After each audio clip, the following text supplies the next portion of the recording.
Welcome to Hour of Truth, a moment of clarity and understanding through the lens of God's Word.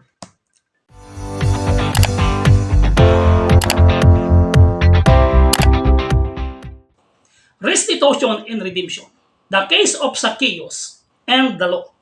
In the context of the Philippine legal system, particularly the voluntary surrender of ill-gotten wealth and the principle of restitution, we are reminded of the importance of due process in ensuring that justice is served fairly. A person should not presume guilty before trial, and restitution should only be ordered after a legal verdict. This idea of restoration, returning what was unlawfully gained, is not only a principle in a modern law, but also deeply embedded in biblical teachings. One notable biblical figure whose story aligns with the theme of restitution is Zacchaeus, the tax collector from the Gospel of Luke. His story presents a powerful example of repentance, restitution, and redemption that resonates even in a legal context. Zacchaeus was a tax collector, which in his time meant he was likely involved in corruption. Tax collectors were notorious in overcharging people and keeping the excess for themselves. As a wealthy man, Zacchaeus has gained his fortune at the expense of others, much like those involved in corruption today. However, Zacchaeus' story takes a remarkable turn. When he meets Jesus, he convicted of his wrongdoings and decided to make amends of his action. In Luke chapter 19, verse 8, Zacchaeus declares, "Look, Lord, here and now I give half of my position to the poor.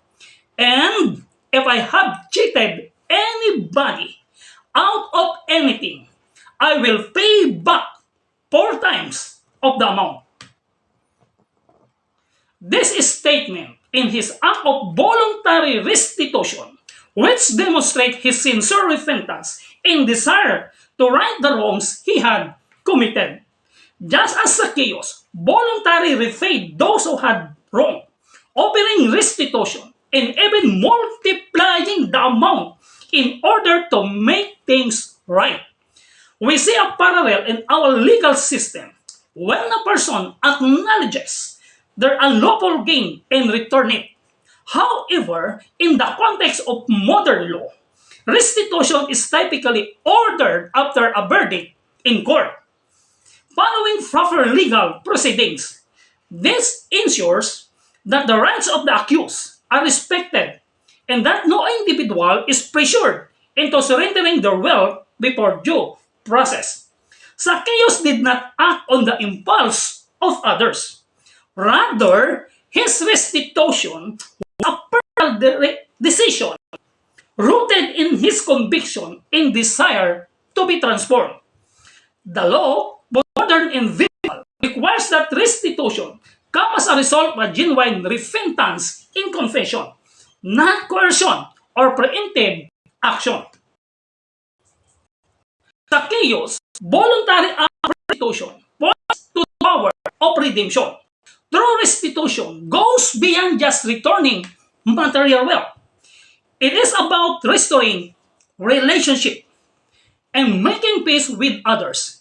In legal context, the goal of restitution should not merely be about taking back ill-gotten wealth, but also about offering to the victims justice and ensuring that wrongdoers are held accountable. However, as we see from Zacchaeus' example, restitution is most meaningful when it is of a changed heart. It cannot be forced. It must be a genuine act of restoration, desire to make this right. The story of Zacchaeus offers a profound insight in the relationship between restitution and redemption.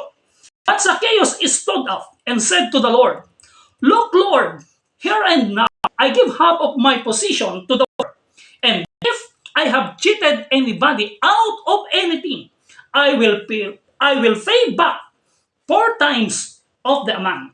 Zacchaeus not only made restitution, but went above and beyond the requirement, reflecting the depth of his transformation. In the same way, true restitution is not just a legal obligation, but a moral and spiritual that requires a change. Zacchaeus' story teaches us that restitution is possible, even for those who have gained wealth through corruption or wrongdoing. Repentance and restitution are essential to the process of healing and restoring justice. In the legal sphere, while restitution should follow a legal verdict, we must not forget the ultimate goal is not only to return wealth, but reconciliation of people and restoration of integrity. For those involved in corruption or wrongdoing, like Zacchaeus, always an opportunity of making things right. When personal must throwing on attitude must be about restoring justice and mending broken relationship, just as Zacchaeus did when he encountered Jesus Christ. The story of Zacchaeus offers a beautiful example of how genuine repentance leads to restoration. It is a reminder that the goal of any restitution